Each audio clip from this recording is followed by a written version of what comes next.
So the next lesson that we're going to discuss is lesson number 7, which is describing wireless governance.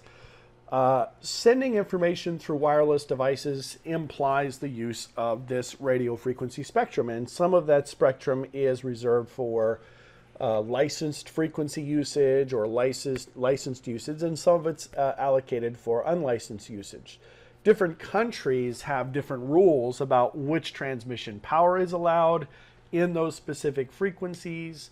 To allow interoperability, vendors need to use a common set of protocols to send and receive information, and so on. So what we're going to talk about in this lesson is all the information that you need to understand which bodies regulate the use of the Wi-Fi spectrum and which organization creates the protocols that are used in our Wi-Fi networks.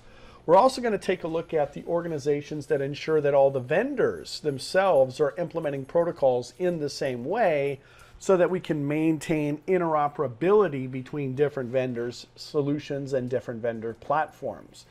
So we're going to talk about the IEEE wireless standards. We'll talk about the Wi-Fi Alliance for wireless communication standards. We'll talk about the national regulatory bodies like the Federal Communications Commission and ETSI. And we'll take a look at really the most important aspect, which is the EIRP limitations for these different regions. We'll talk about the European Telecommunications Standard, 802.11 Wi-Fi standards. We'll look at A, N, AC, common AC benefits, and then we'll talk about the coexistence of these different standards and how we kind of manage that coexistence and so on. Being able to use a band or any kind of range of frequencies does not mean that you can use it in any way that you like, right?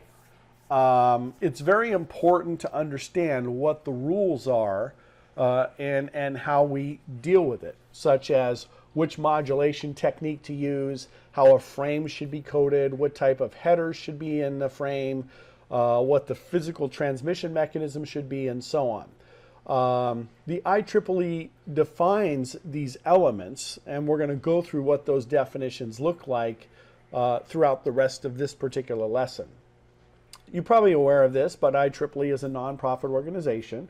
It's comprised of engineers and scientists and researchers, and their goal is to understand and manage hundreds or even thousands of standards and so on.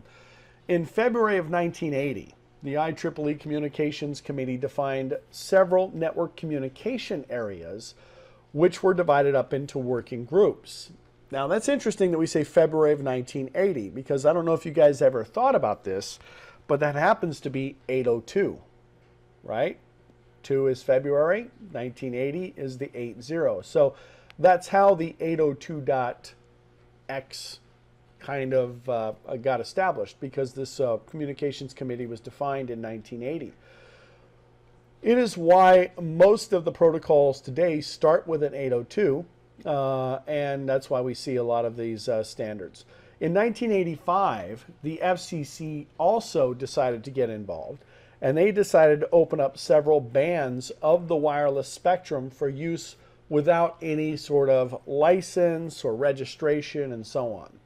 The bands were allocated to equipment like microwave ovens and cordless phones and, you know, stuff that we use on a daily basis that operates in those frequency ranges that couldn't possibly be regulated. When that occurred, many vendors started developing their own proprietary protocols and proprietary solutions to communicate over those frequencies, but they didn't really have a common way of communicating. So in 1990, a new committee was formed called the 802.11 Committee. And the goal of that committee is pretty obvious, right? That's the whole point of this whole class. And that was to analyze and take a look at environments where wireless networks are used. It was not until 1997, though, that the committee started publishing some of these first standards. And that's how Wi-Fi devices started to come into play.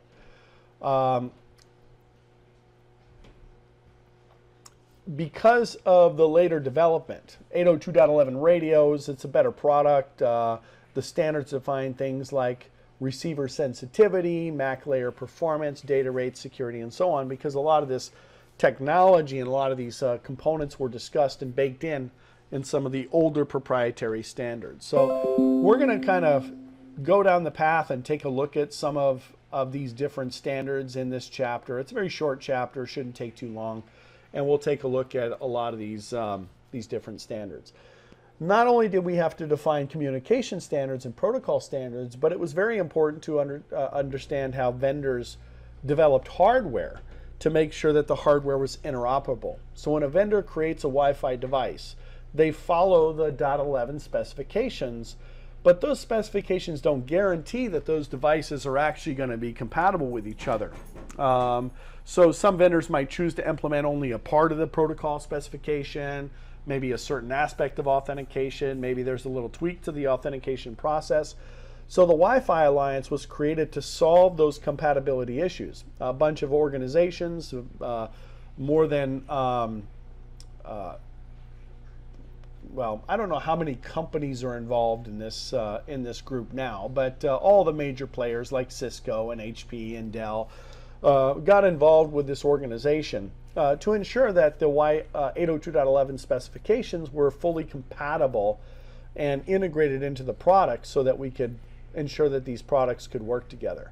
So if somebody's implementing QoS features or battery saving features, if you go to a Dell laptop, it's going to be implemented the same way that if you go to an IBM or an HP laptop. Wi-Fi Alliance was created in 2000 and it certifies products. So if you buy a Wi-Fi product that does not have the Wi-Fi certified stamp, it maybe has features that aren't compatible with other products or other vendors. Doesn't mean that the product's not going to work, it just means that you might not have some of that capability. In 2013, there was another certification group called WiGig, the WiGig certification group that joined the Wi-Fi Alliance as well. And you can always see the little Wi-Fi Alliance logo on any Wi-Fi device to see if it's actually Wi-Fi Alliance certified. The IEEE component of this, they're responsible for defining, the protocol standards, the layer 1, the layer 2 protocol standards. Wi-Fi Alliance ensures compatibility, but then each country has their own individual regulations on how radios can be used and what types of antennas you can use and what types of gain you can have on those antennas and so on. IEEE defines a protocol, but it doesn't really describe how that protocol can be used. So the regulatory bodies provide influence by deciding what types of regulations and what types of restrictions get applied to these protocols. Each country has its own set of regulations. Sometimes they'll group them together into kind of a global regulatory domain. There are a lot of specifications that every country tends to follow. But in the United States, the FCC determines maybe some specific differences within the United States that we have to follow that you might not have to follow when you're in Germany or Japan and so on. So the FCC determines those frequencies, the transmission power levels, etc.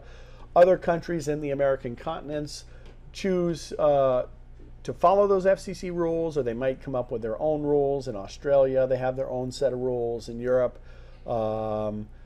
Israel and Mexico follow the specifications for ETSI. Japan, the Ministry of Communication, they have TELEC that manages the applications of those rules and so on. So each regulatory domain has its own set of rules, its own habits, and then local authorities use accredited companies to randomly check new networks to mainly identify whether people are following those rules for compliance.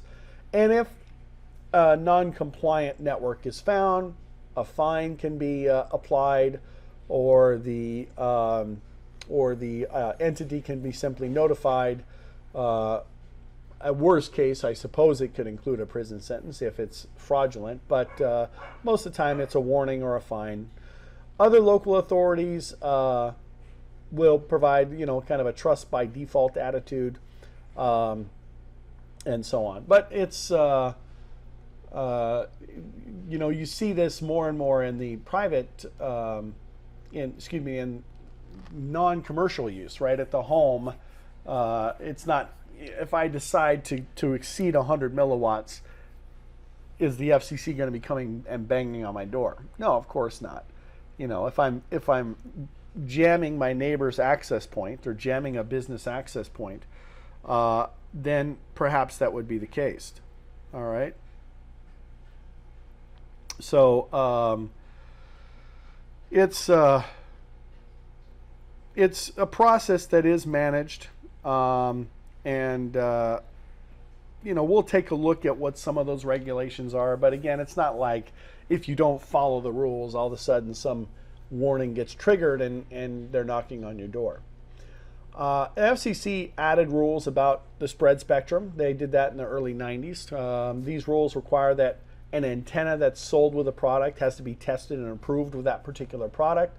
That keeps users from installing kind of any generic antenna. Any removable antenna must use a unique non-standard connector that's not available through a general distribution channel. Like you can't go to Home Depot or Lowe's and pick up a connector so that you can create this, re-terminate an antenna that wasn't normally designed for that system, and so on. Cisco, like we said in that connector section, uses an RPTNC connector. And that connector complies with the FCC requirement. It looks like a standard TNC, but the center contacts have been reversed. So that's what makes it somewhat unique. The FCC does permit a professional installer to use other antennas or connectors, but that has to be somebody that's trained, like you guys, to the applicable rules and regulations and so on, just as long as you follow those rules. All right, so let's talk about what some of those rules look like and very quickly kind of go through this process. FCC Title 47, Section 15.203, antenna requirement. I'm going to read this. I have it pulled up on a different document here, but I'm going to read this to you, and it describes essentially what they're summarizing on this slide here. An intentional radiator shall be designed to ensure that no antenna, other than what is furnished by the responsible party, shall be used with the device. The use of a permanently attached antenna or of an antenna that uses a unique coupling to the intentional radiator shall be considered sufficient to comply with the provision of this section.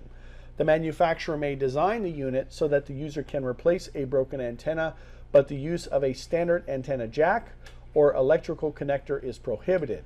This requirement does not apply to carrier current devices or devices operated under provisions of, and they list several different provisions.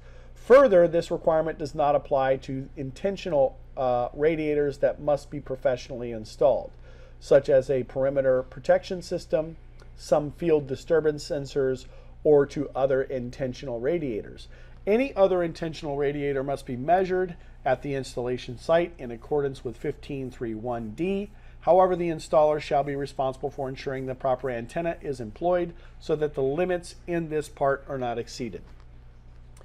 So what they're talking about there is essentially the maximum allowable gain from an antenna when you attach it to a system. That's ultimately what they're trying to protect against, so that you're not affecting other systems that might be around you. And so we're going to take a look at what those maximum limitations are. All right. In a point-to-multipoint environment, you have a maximum effective isotropic radio power of 36 dBm. 30 dBm maximum transmit power with a 6 dBi gain antenna and cable combination. All right. FCC allows exceeding the 36 dBm EIRP in point-to-point installation using a 3:1 ratio rule. Reduce the transmit power below 30 dBm by 1 dBm and increase the maximum antenna cabling system gain by 3 dBi. All right, so that essentially means that the overall effective isotropic radio power is not exceeded, but you're following the rules. All right. Let's take a look at a chart that kind of describes that. And here it is here. Oops, sorry, right here. So this figure shows us the DBM ratings for the various output levels that are available with typical Cisco equipment. It shows the EIRP that results when the AP is used with a basic 6 dBi patch antenna. Obviously, there's a lot of other antenna combinations that you can add. This is just one example. So the maximum EIRP that the FCC allows for a part, 15, which is what I was just describing previously, which is a 2.4 gigahertz device in the United States, is 36 dBm. The standards are actually different for point-to-point systems. However, in this particular class, we tend to focus on wireless LANs, which are kind of considered point-to-multipoint. So that's why we focus our attention on that. The maximum EIRP that is allowed cannot exceed 36 dBm, and the maximum gain on the antenna cannot exceed 16 dBi unless it's installed by a professional. So there's a balance, right, that you have to take. If your transmit power is 30 dBm, then the maximum gain on the antenna can be 6 dBi. Cisco actually defines their own maximum of 20 dBm, which then allows us to have a more powerful antenna at 16 dBi, but we're still not exceeding that 36 dBm value. Remember, that's a decibel in relation to milliwatts. All right, the highest gain antenna approved by Cisco in the 2.4 gigahertz range is actually a 21 dBi parabolic antenna. So in that particular case, the transmit power of the access point would be significantly less. All right.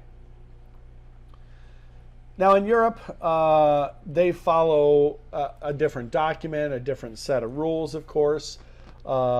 The ETSI stipulates that you have a maximum of 20 dBm EIRP on point-to-multipoint and point-to-point, 17 dBm maximum transmit power with a 3 dBi gain antenna, and cable combination. Because remember, you're going to get some attenuation from the cable itself. Professional installers are allowed to increase the gain of the antenna, but you have to make sure that you're reducing the power of the radiator, okay? Or the transmitter, excuse me. Reducing the transmit power below 17 dBm by 1 dBm and increasing the cable system in gain by 1 dBi respectively. Still making sure that we're not exceeding those values. All right. The EIRP of a transmitter is, and we saw this yesterday, is the power that the transmitter would appear to have if it is as if it were an isotropic radiator, right? That's why we reference it in the term of dBi, meaning that the antenna is a dot, a point, and it's radiating equally in all directions. By virtue of the gain of the radio antenna, a beam is formed that preferably transmits the energy in one direction. We talked about that. It's a passive amplification. We're not actually increasing the output. We're focusing the output to provide us more power, okay? The power levels for some countries that use ETSI regulatory domains can vary. Different countries have their own individual recommendations or regulations, but you can see what's listed here in the table. We don't have to go through all of these details, and you're certainly not going to have to know these for the exam, but it is it's listed here for your reference if you want to take a look at that a little bit later on. All right, now let's talk about the different standards. 802.11b, ratified in 1999. 802.11a, also ratified in 1999, 802.11g, and AC, and of course we've seen some other ones that exist as well. In 1997, 802.11 was ratified. That was the very first wireless standard that existed, and that was the one that did frequency hopping spread spectrum with 1 meg throughput or 2 meg throughput, and then we saw the 802.11b standard, that extended our data rates up to 5.5 megabits a second and 11 megabits a second. We know that B operates in the 2.4 gigahertz spectrum. Not really used too much today. Obviously, a lot of limitations on the bandwidth.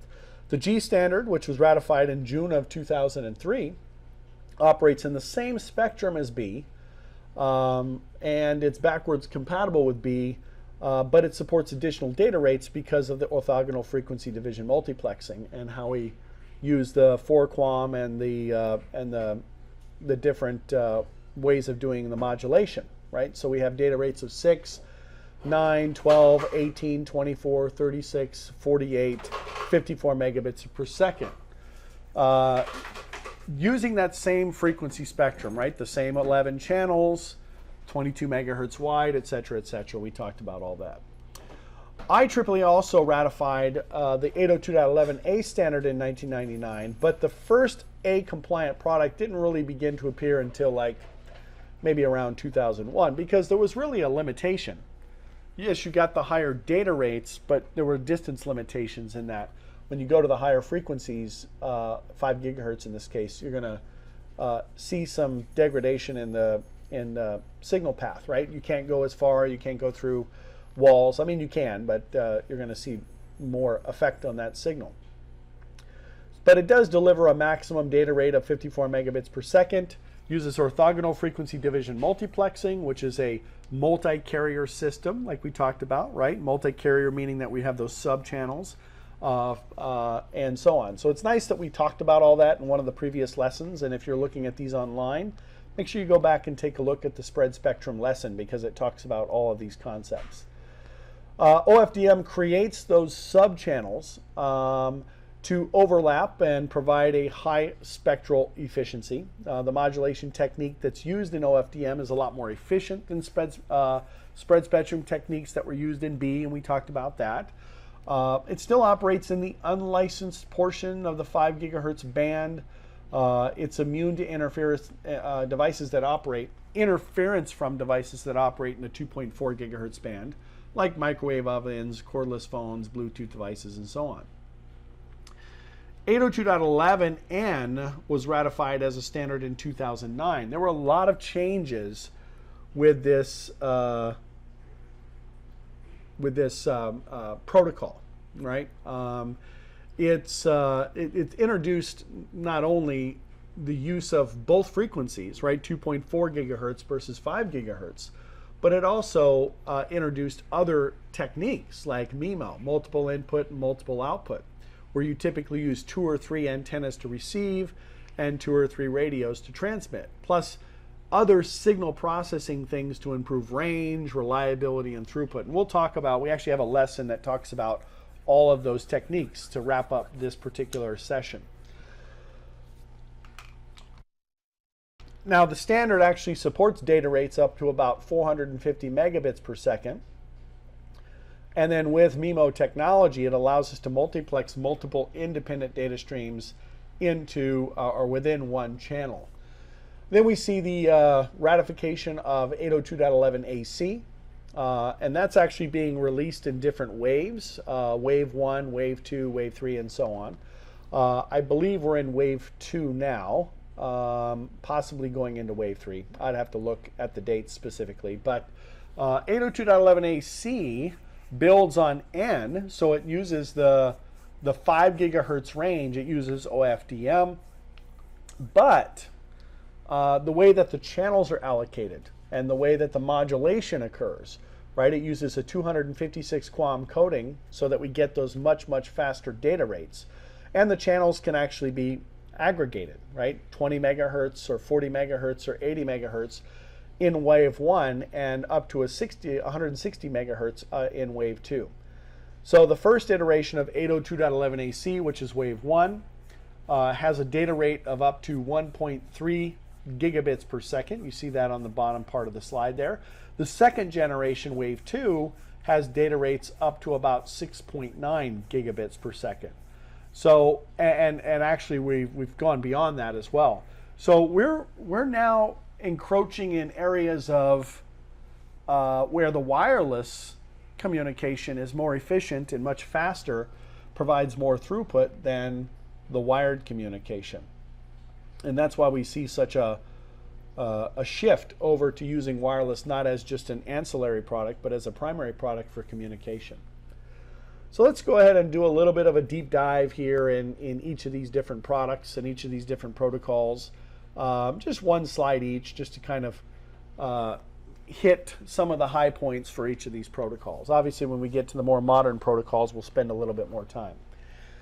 The 802.11b standard, like I said, was ratified in 1999.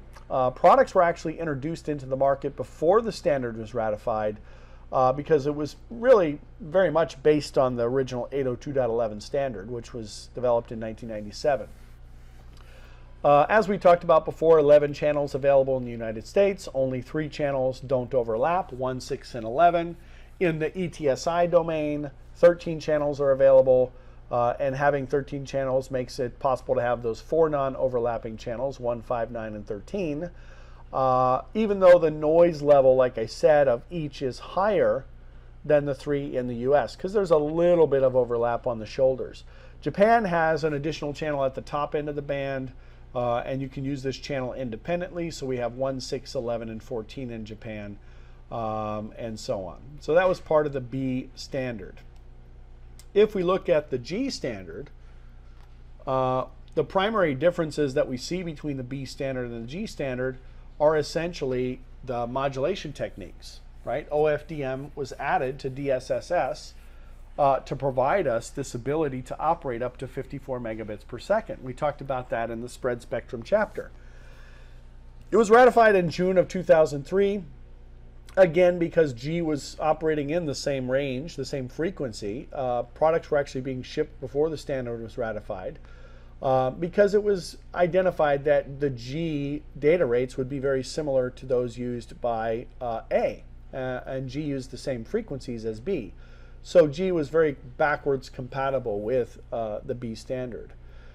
Because of sideband noise that OFDM modulation generates, the power has to be backed off for OFDM to manage the peaks of that modulation and still meet the regulations.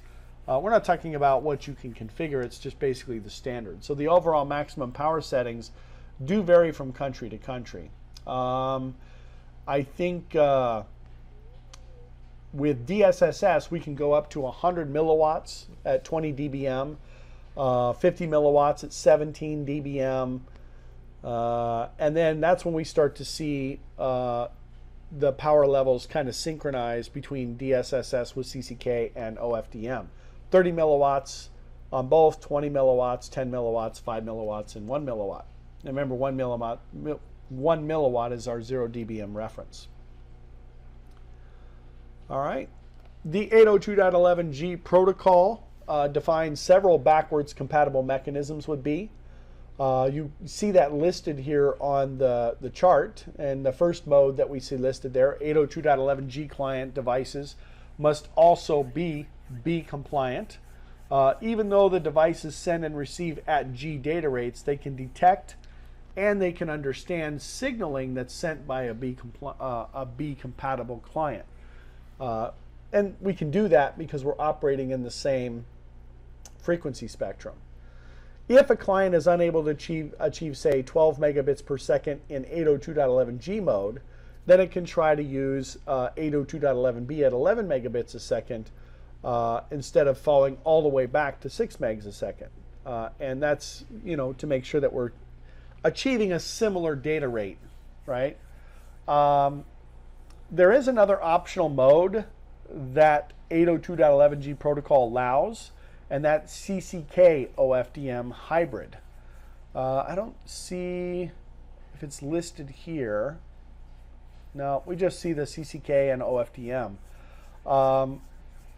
But these are clients that can use either the DSSS CCK modulation to send headers, which again, the headers are very important because they identify total duration and so on, so that all those headers can be heard by all clients, and B clients included, and then the device can use OFDM to send the rest of its frame to get that better throughput.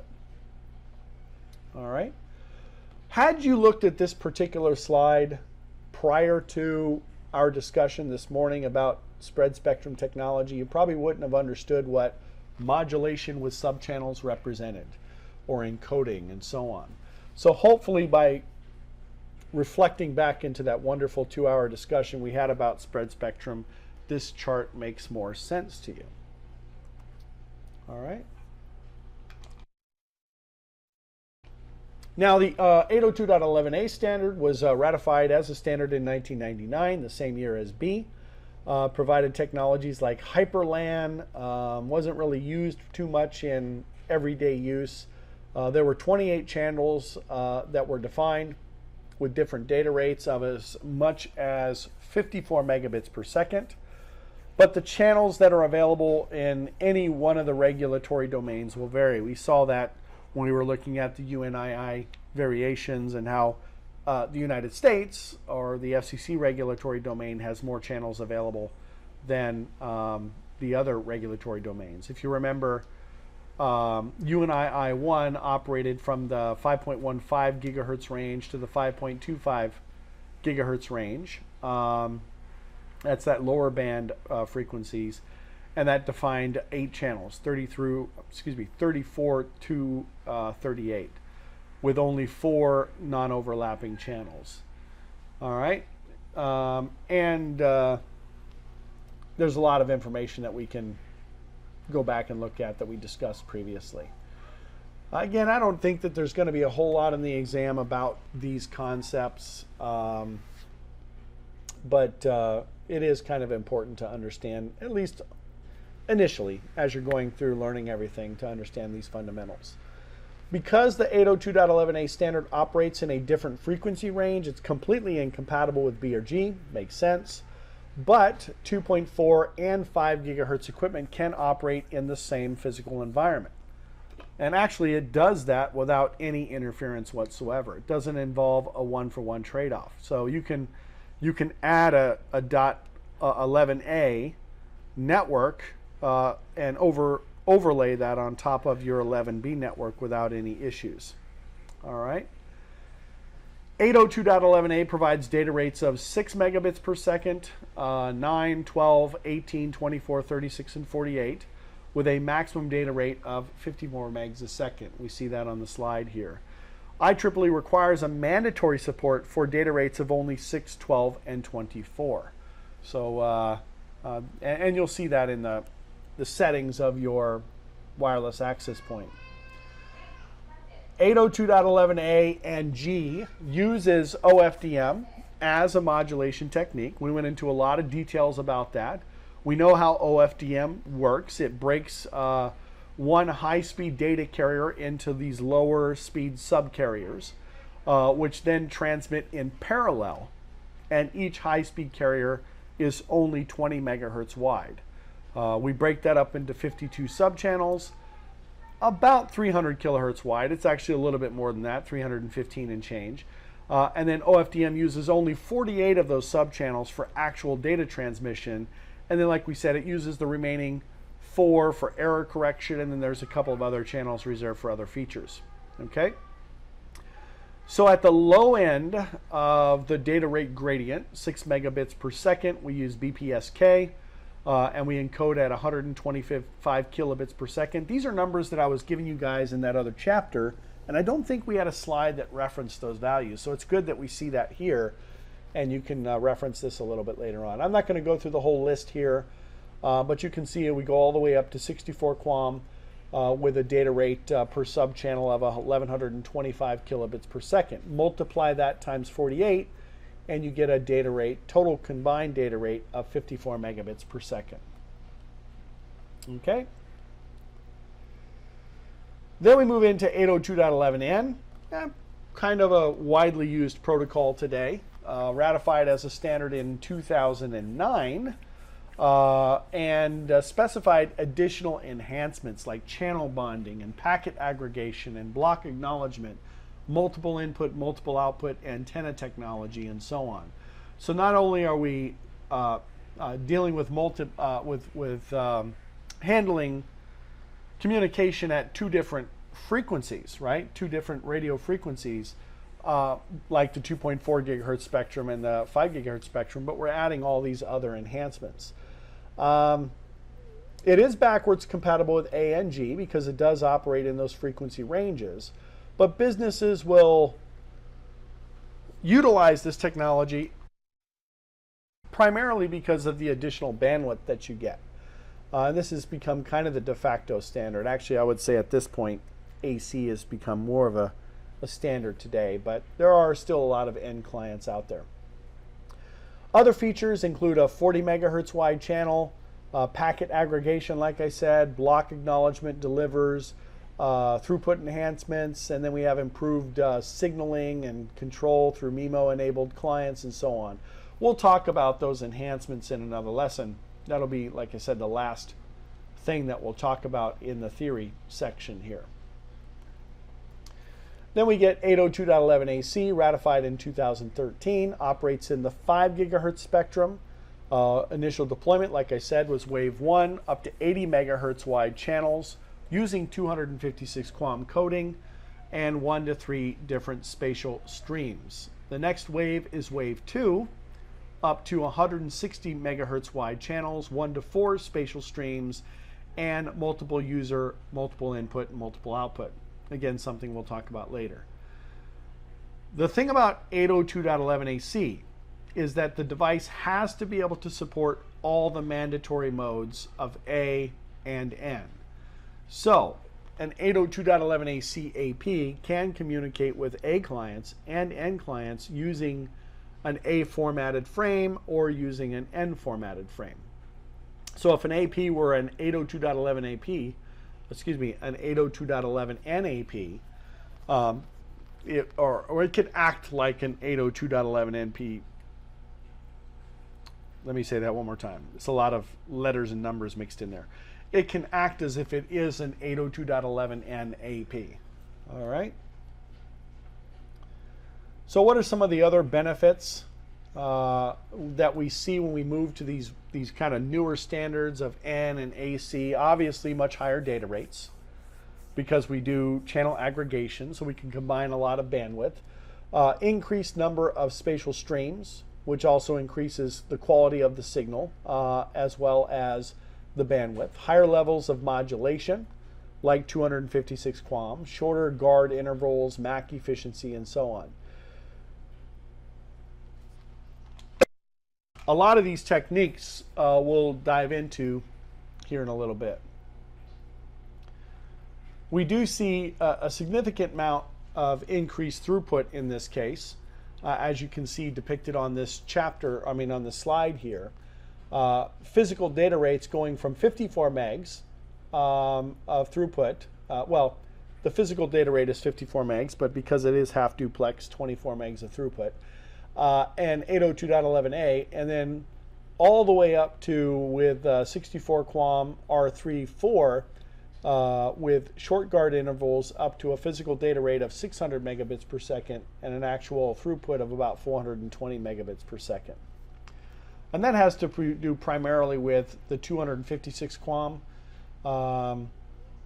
which we'll see on the next slide, or even in this case the 64 QAM, because we have the AC components described next. So there's actually wave 1 and wave 2. This is wave 1, which provides us up to a bandwidth in a channel up to 80 megahertz.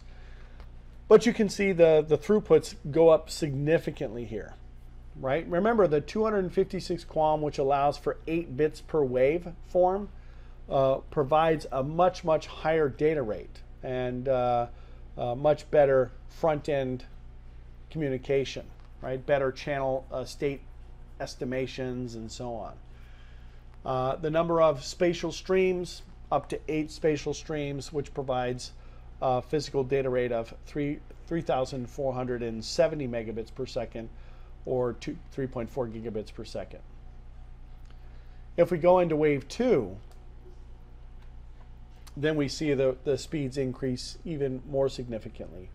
Remember, there is a trade-off, right? The number of non-overlapping channels that you have in this configuration.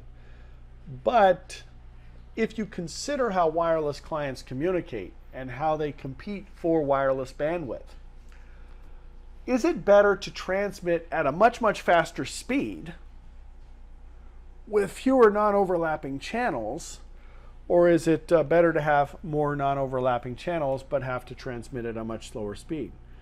And the reality is the first rather than the latter, right? Because if a client can send data at a much faster speed, then it doesn't technically need as much access to the wireless network, theoretically.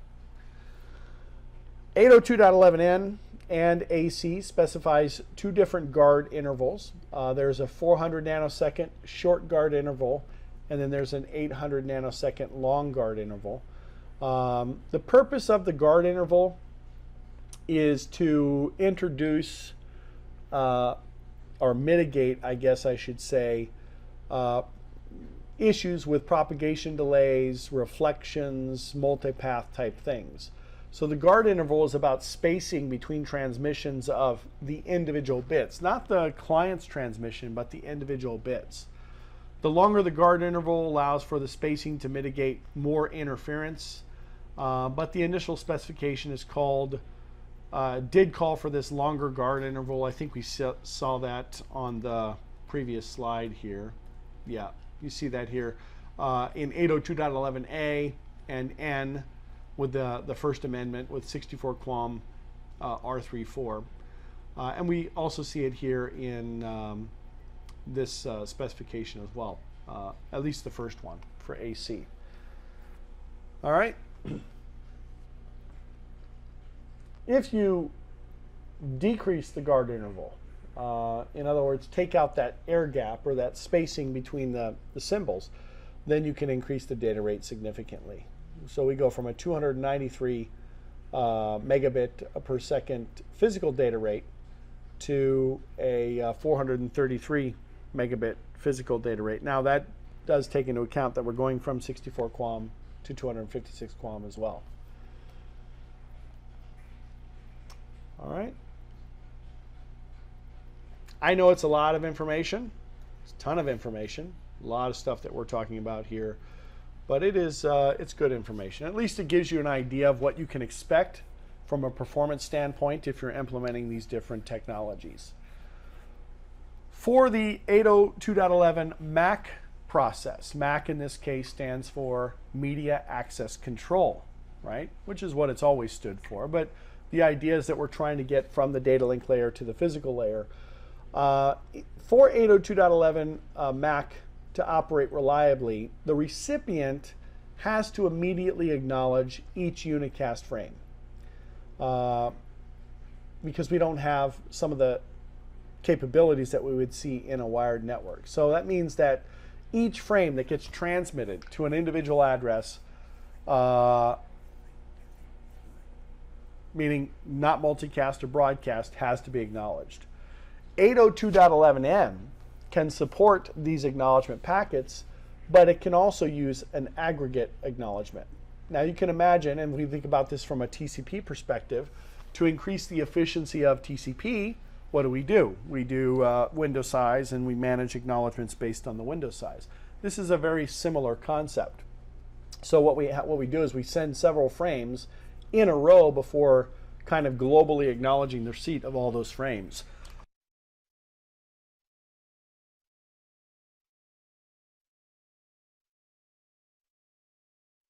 Now you can imagine how that would enhance the overall communication process. This is called block acknowledgement. And again, it's very similar to what we see in TCP with the window size. Block acknowledgements compile acknowledgements into one frame, all of the acknowledgements of the individual constituent frames that aggregation produces. So,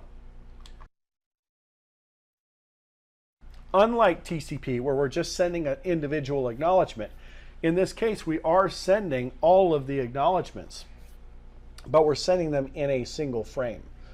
So the recipient then takes that frame and sends it to the sender.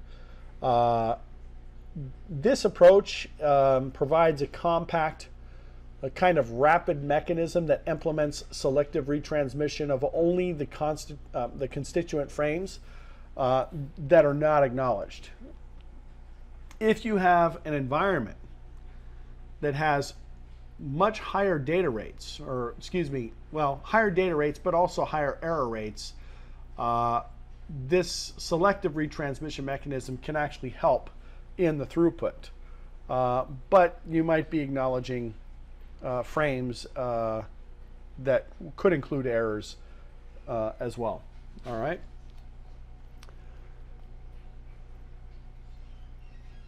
Another enhancement in the wireless communication process is in how these wireless devices communicate. From a legacy perspective, it's a pretty straightforward process. Clients that support A, B, and G are considered legacy systems. They use a single transmitter talking to a single receiver. And that's what provides that path for communication in the network. The configuration leaves both the AP and the client obviously susceptible to performance issues, especially when we're talking about all the things that can cause performance issues in this wireless environment. Multipath reception, reflection, absorption, and so on. So to help overcome this, legacy systems get equipped with two antennas, each separated by a minimum of one wavelength, to provide that concept that we talked about before called diversity. We don't have to get into the whole details of diversity again. If you want to go back and look at the previous lesson, you can see all about that. All right. We're receiving the same signal essentially on both antennas, and the signal that provides better quality or proves to be better is what the system switches to, and then we use that signal for processing. But that does not mean that we're doing multiple input and multiple output, because only one antenna is being used. In fact, remember we talked about this, the antenna that ends up being selected to receive the data is the same antenna that's used to send the data or send the response. In addition, early 802.11 protocols generally met the needs of most applications. But obviously, as computers become more powerful, as applications require more resources, things like delay, packet loss, jitter, these are things that we need to avoid, especially if we're looking at a converged environment.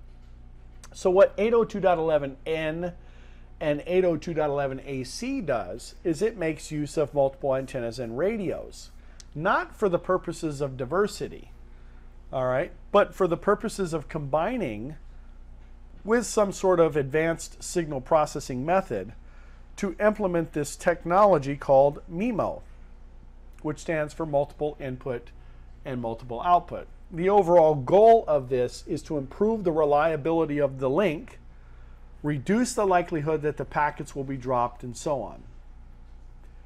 I've mentioned a term a couple of times called spatial multiplexing. And what that essentially means is that both the transmitter and the receiver are capable of performing that function. It requires a minimum of 2 receivers and a single transmitter per band. 2 receivers and a single transmitter per band. But we can support up to as many as 4 transmitters and 4 receivers. You've seen those access points, I'm sure, that have 8 antennas, and you're thinking, wow, that's wild looking, but that's exactly what they're trying to accomplish here, the spatial multiplexing concept. All right, so let's talk about what that represents. Obviously, the overall goal is to reduce lost packets, right? Improve the link reliability. That means we have to send fewer retransmissions, more consistent throughput, predictable coverage, etc., etc., etc. When we're using spatial multiplexing, what happens is a single stream is broken up into multiple individual streams. We mentioned this when we talked about on this this slide here where it said number of spatial streams 1 versus 2 versus 3 versus 4 versus 8. Same thing here, same thing here. That's what I'm referring to in this particular case. These are the spatial streams that we're talking about. Each of those spatial streams gets transmitted from a different antenna using its own transmitter. Because there is space between each antenna, each signal ends up following a different path to the receiver. This is what we call spatial diversity. So each radio can send a different data stream from other radios, and then all the radios can send at the same time if you choose. There are algorithms that are used to automatically perform this function based on feedback from the system and understanding what's happening in the wireless transmission. If the receiver also has multiple antennas, each with its own radio, then the receiver independently decodes those arriving signals. So each RX signal gets combined with the signals from the other radios, and then using, again, very, very complex algorithms and processes, it ends up resulting in a much, much better received signal than if you're using a single antenna, or if you're doing even beamforming, where you're trying to do, focusing of the signal itself. Beamforming is where you're taking a, well, we'll see that later on, but it's where you're essentially taking a beam and focusing it to the receiver. Okay. Using multiple streams allows 802.11n devices to send redundant information. That's going to provide more reliability. Obviously, we can send a much larger volume of information to improve throughput and so on. Let's talk for an example. This diagram kind of represents that example. So let's say we have a sender that has two antennas. The data gets broken up into two different streams that the two transmitters transmit at the same frequency. The receiver on the other side says, using my 3 receive antennas, we don't see that on the diagram here, but using my 3 receive antennas with my multipath and my mask skills, I can recognize that the 2 streams that were actually transmitted at the same frequency exist because the transmitters have spatial separation. Keep in mind, the network is not more efficient when using MIMO spatial multiplexing. There can be a difference between the sender and receiver. When a transmitter can emit over 3 antennas, it's described as having 3 data streams. When it can receive and combine signals from 3 antennas, it's described as having 3 receive chains. Those are terms that you might see on the exam. When we can combine and receive signals from different antennas, it's described as having those 3 different receive chains. Typically, you won't see much above 3, but there is a way to denote this, right? You'll see a 3x3, a 3x3, or a 2x2, or a 2x2. That's what they're trying to describe there. They're trying to describe the ability to transmit and the ability to receive. The Aeronet 3700 series access points are 4x4, and they operate in 3 spatial streams. So clients are only maybe 1 or 2 spatial streams, but the access point operates within 3 spatial streams.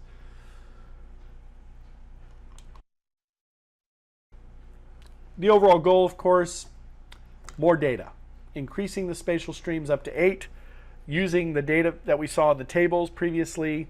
80 megahertz wide channel with 1 stream gives you a throughput of about 300 megabits per second. If you go up to 8 streams, now you're talking about 2.4 gigs of throughput.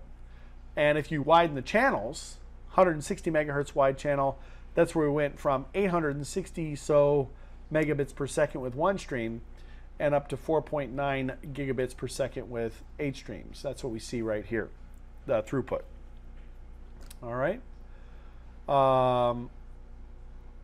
Yeah, it's about 610 actually. I kind of mixed those numbers up.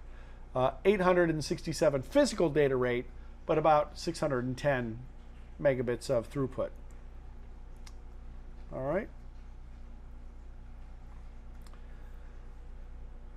Another concept that we talk about, and this is more for legacy, well, yeah, I guess you could say legacy, 802.11n would kind of fall under that category, is something called transmit beamforming. It is a technique essentially that's used when there's more than one transmit antenna.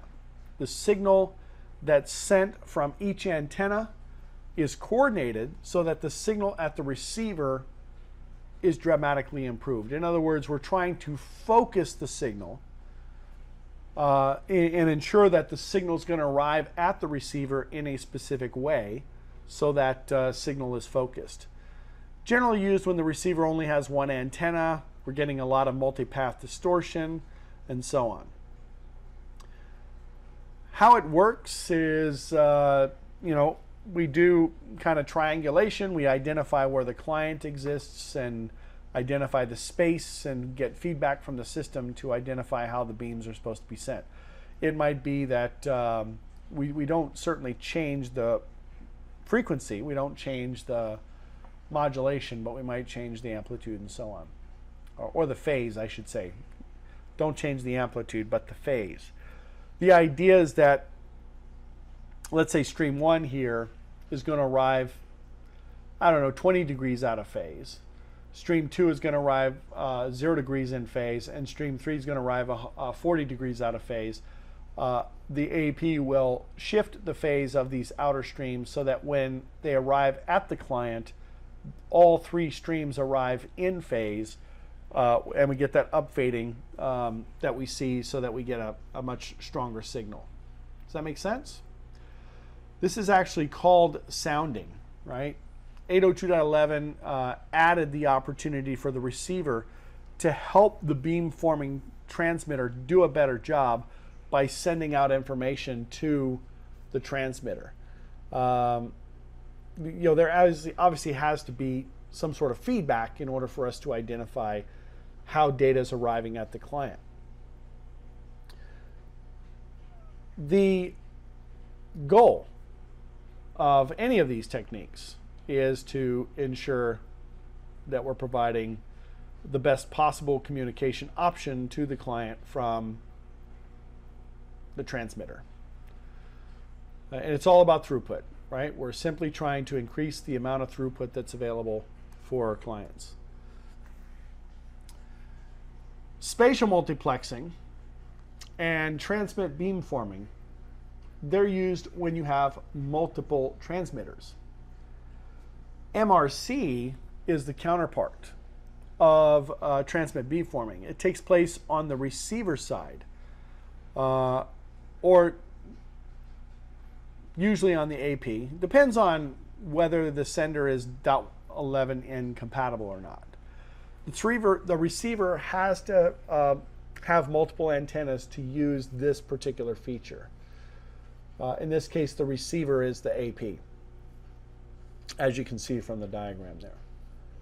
802.11 APs usually do, because they're still going to be working with diversity. They're still going to have multiple antennas. So the MRC algorithm determines how to optimally combine the energy that's being received at each antenna, so each signal that gets transmitted to the AP adds to the others in a coordinated fashion. The idea again is that we're taking, instead of just accepting one signal on one antenna, we're taking all of these signals that might arrive out of phase. So we might get some downfading if we combine those signals without shifting that phase, but by shifting that phase, we can increase the signal strength. All right.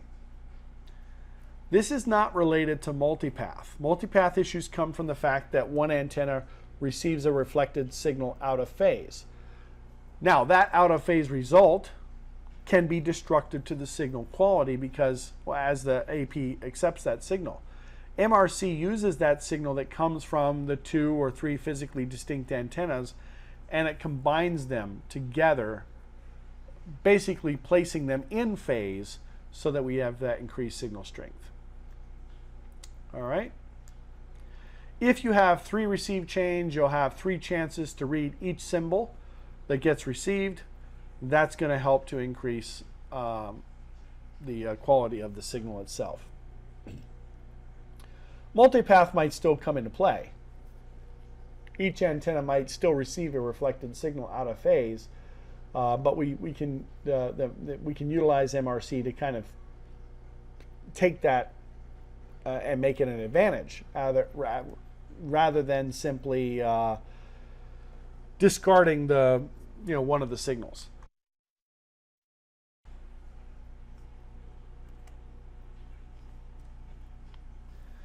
When MIMO is deployed in the AP, the technology delivers pretty good performance enhancements, maybe about 20, 25, 30% over your conventional networks, even if it's only communicating to a non-MIMO compliant device. Now, it will require the use of a feature called client link, and we'll talk about what client link is in a little bit.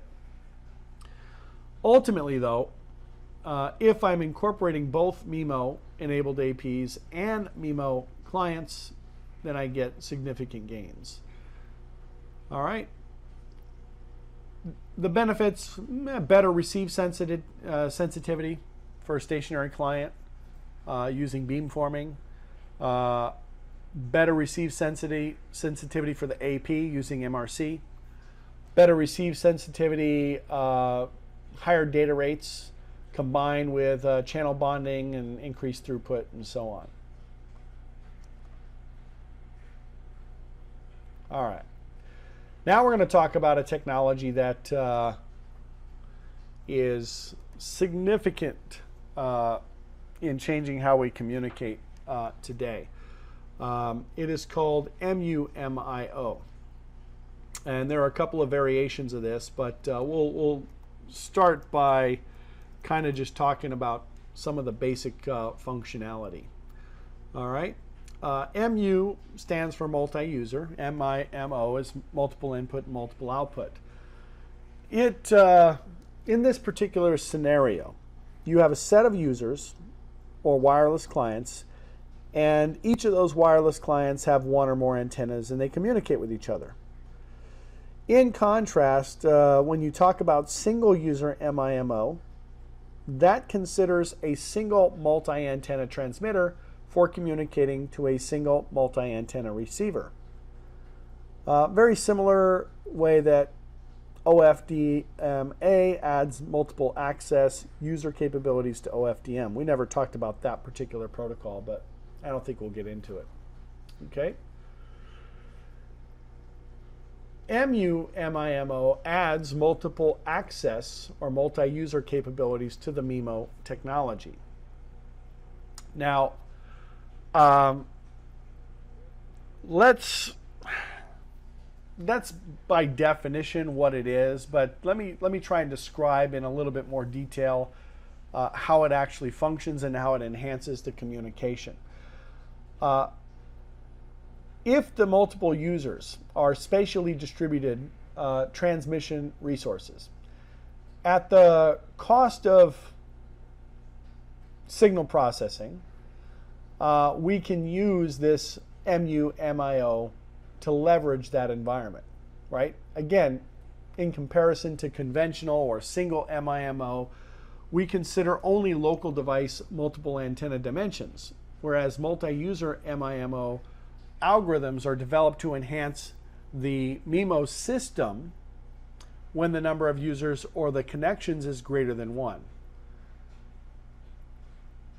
All right. The diagram here represents a situation where we have three different users, and you can see the transmission here. The device can transmit multiple spatial streams at once. That's the whole concept of multiple input, multiple output. But it can only direct a signal, direct a signal to a single address. And that's what we call SU-MIMO, single user, multiple input, multiple output. 802.11ac, this didn't exist in N, even though in MIMO was something that was available in N. In AC, this was introduced, called multiple user, multiple input, multiple output. What happens is the AP is able to use its antenna resources to transmit multiple frames to several, I think it's up to 4 or 5, I think 4 different clients at the same time over the same frequency spectrum. Now, if you can imagine that happening, that's going to increase the throughput of that access point significantly. when I can send 4 transmissions at an individual time. To send users 1 data, we do a beam towards user 1. That's the blue lobe that we see there. At the same time, the AP minimizes the energy for that particular transmission to user 2 and user 3. That's our, we call that null steering, I guess. And then the AP is sending data 2 over to user 2. That's the red lobe. And conversely, it's not sent to user 1 and user 3. And then same thing happens with the orange. That's the orange lobe. What's the overall goal? More data to the clients and in a much more efficient and faster method. All right? All right. So let's do a quick comparison between single user, multiple input, and multiple output, and multi-user, multiple input, multiple output. Actually, we're taking a look at SISO here as well. 1 radio chain, 1 transmitter, 1 receiver, 1 Ever. That's obviously a misspelling. Makes use of diversity. Uses either antenna A or antenna B, but not both. Reflected signals significantly degrade performance, and so on. All right. MIMO, I think we've already described that process. Talking to multiple clients in parallel is MIMO, and MIMO allows us to use multiple radio chains.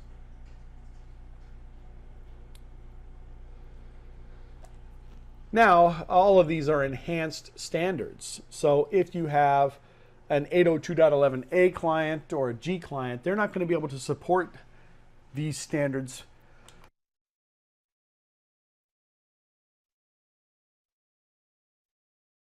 Sorry, I had to sneeze there. I apologize.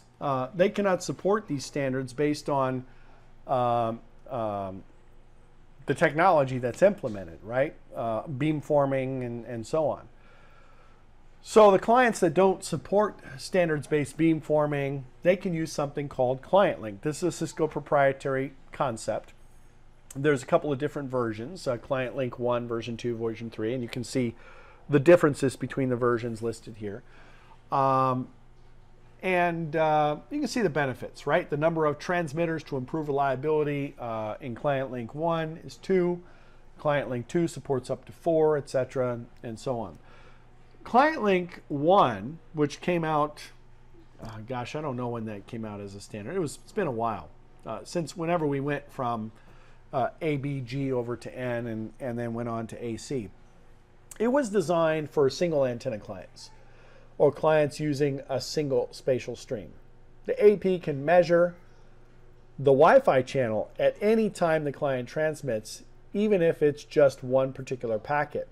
And then what happens is the AP uses that information to reinforce data send back to the client. All right, we can see it's supported in the 1140, the 1260, the 3500. Single antenna clients can also actually benefit from Client Link 2.0 and 3.0. We know that in 802.11n, we saw that specification of MIMO technology that can be used to improve things like signal-to-noise ratio, transmit, we can use it for transmit beamforming, and so on. With this technique, we coordinate the signal that's sent from each antenna, etc., etc., what we just talked about a few minutes ago. Client Link 3 technology actually helps solve the problem of mixed client networks by making sure that the older legacy clients, the A clients and the N clients, operate at the best possible data rates, especially when they're near the cell edge, the BSA edge, where we're at that boundary. We got a fairly low RSSI, maybe 68, 70, or whatever. All right. We probably don't see the use of this too much today. And the reason being is that, well, we don't really see these legacy clients too much anymore. 802.11n doesn't need to use client link. because it supports, you know, most of those end clients are going to have the multiple input, multiple output capability. It can be used, right? You can see it here listed as a standard. Client Link 2.0 is supported in N, as well as Client Link 3.0 for N and AC, but that's more for backwards compatibility. Okay?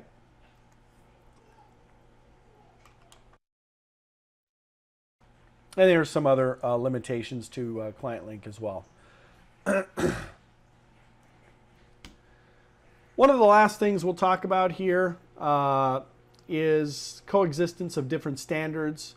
Very, very important concept, because you can see degradation in performance based on coexistence of different standards.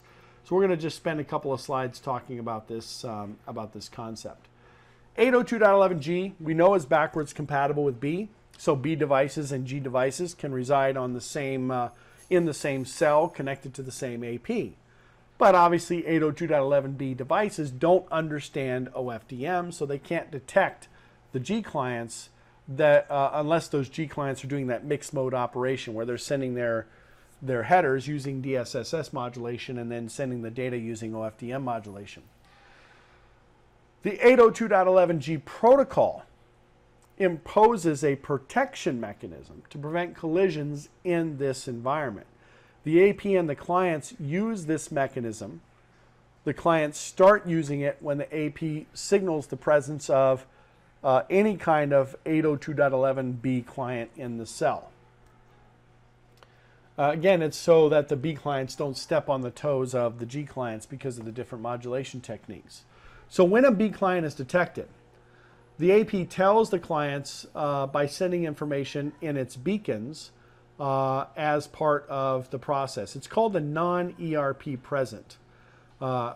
If that value is set in that beacon, that means that there are 802.11b clients present. And then there's another option that says, should we use protection? And that gets marked as yes as well. It's just a basic warning mechanism. So when a G client is about to send a frame, it sends an RTS message first, but it sends it at the B data rate. So the message can be heard by all of the B clients. And it sends, remember what we're trying to see in that request to send frame is the send duration value. So that B clients won't try to send, otherwise they wouldn't, if it was modulated using OFDM, they wouldn't even be able to see that send duration value. The B clients can also respond with a CTS answer. All clients within the range of those machines will know how to exchange that information as well. So the first machines that sends its message at the 802.11g data rate, knowing that there's a B client, will stay quiet during the time of the transmission, even if they cannot detect the transmission. Now that's a pretty significant thing to understand. And here's the reason why, right? Remember I talked about how if you have a mixed mode environment or you have B clients connected into a mixed environment, how G clients can then start to act like B clients? Well, that's what we're talking about here. If I'm sending my first message at the G data rate, then the control message, the CTS control message or the RTS control message, then the B clients won't know whether or not they're supposed to stay quiet, essentially. But if I am sending that initial control message so that the B clients understand, the G clients can send their data at a G data rate with the understanding that the B clients are not going to communicate during that process. Now there's another mechanism that can be used in this process. It's called CTS to self. The first machine directly sends a CTS message to itself. Less efficient, obviously, because the B clients might be in the range or they might not be, and they may or may not get the warning. All right.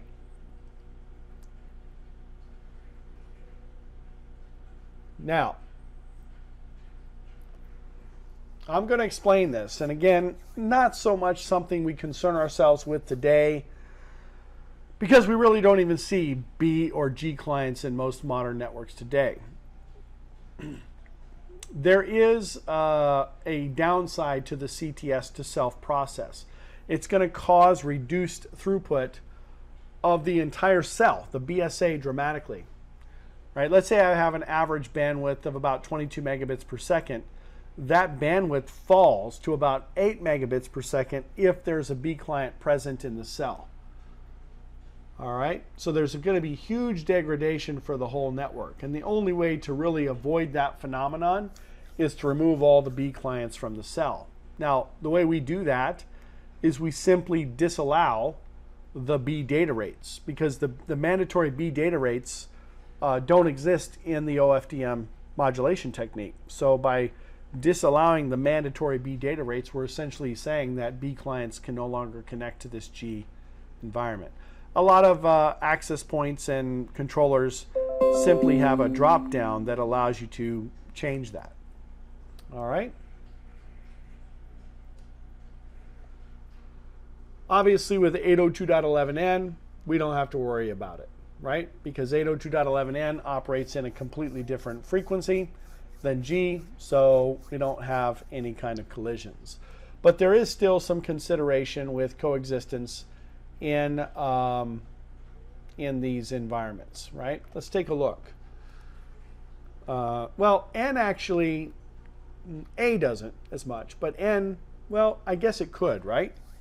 Because N operates in the 5 gigahertz spectrum as well as the 2.4 gigahertz spectrum. So there could be some considerations to take into account. All right. We did talk about this. The beginning of the frame is always sent at a legacy speed.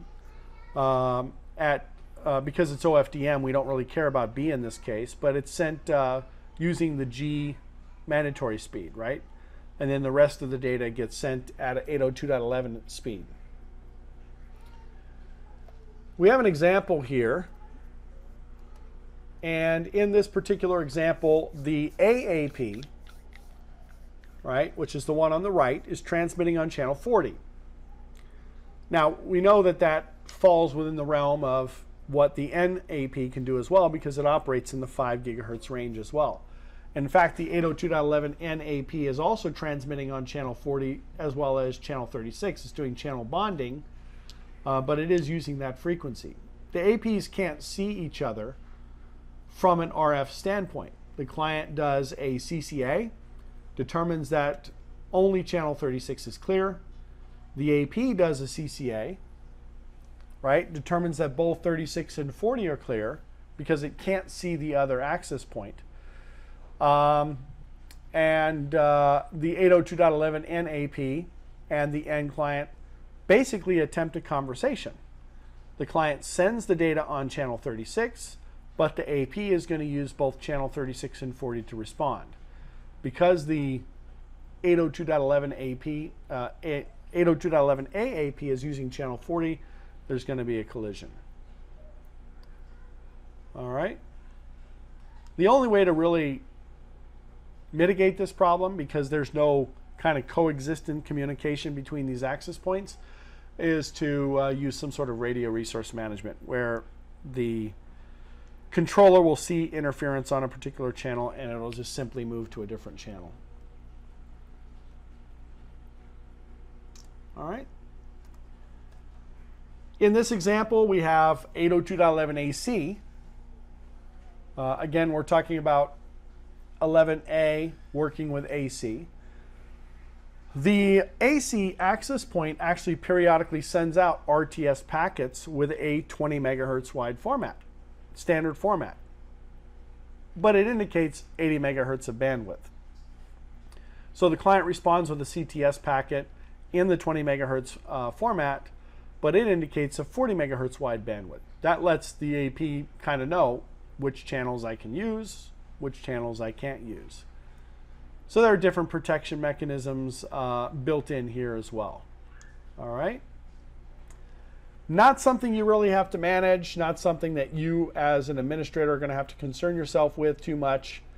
But it is interesting to understand that these things exist. All right.